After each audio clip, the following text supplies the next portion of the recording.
Chapter 1. Ever heard the saying, if you can't stand the heat, get out of the kitchen?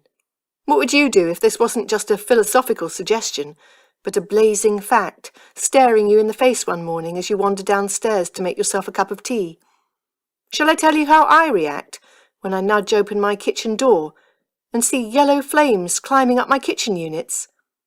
I'm a 37-year-old single mother, responsible and capable, and, I thought until now, calm in the face of most crises.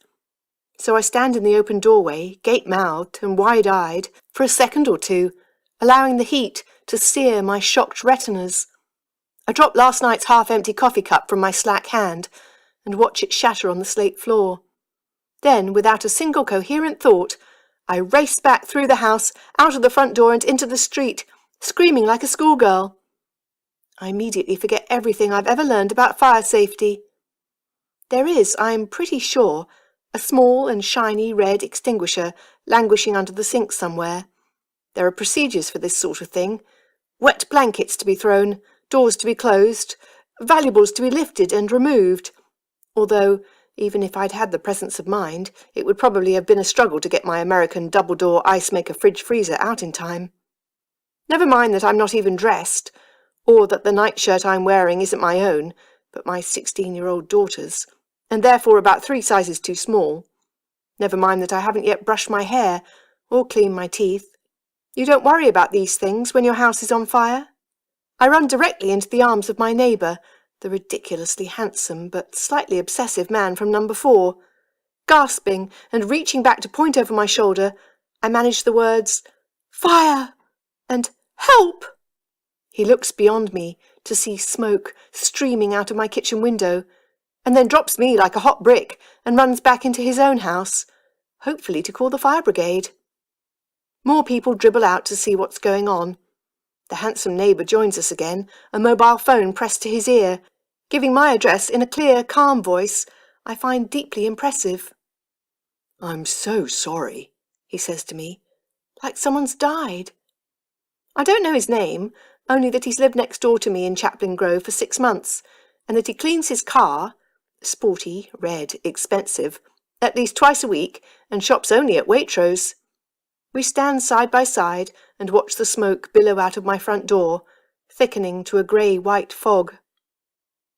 "Your daughter?" He's still staring at my house. "She's away," I answer shakily. Did the man think I'd be standing here relatively calmly while my daughter burnt to death inside? "She's at her father's," I explain unnecessarily. The sight of actual flames creeping around the side wall finally spurs me into action. The sense of unreality slips away as I realise what the bloody hell is happening. My house is being destroyed. "Shit!" I cry. "Shit! Shit! Shit!" And I race back towards the open doorway. I don't know what precisely I aim to achieve by this, but I suddenly know I must get back inside the house and salvage something. This is more than just a minor incident, a little blip that can be sorted out with a good clean and a lick of paint. All my worldly possessions are inside those 4 brick walls, not to mention all Lipsy's worldly possessions, her PlayStation, her DVD player, her iPod, her computer. My daughter is going to kill me.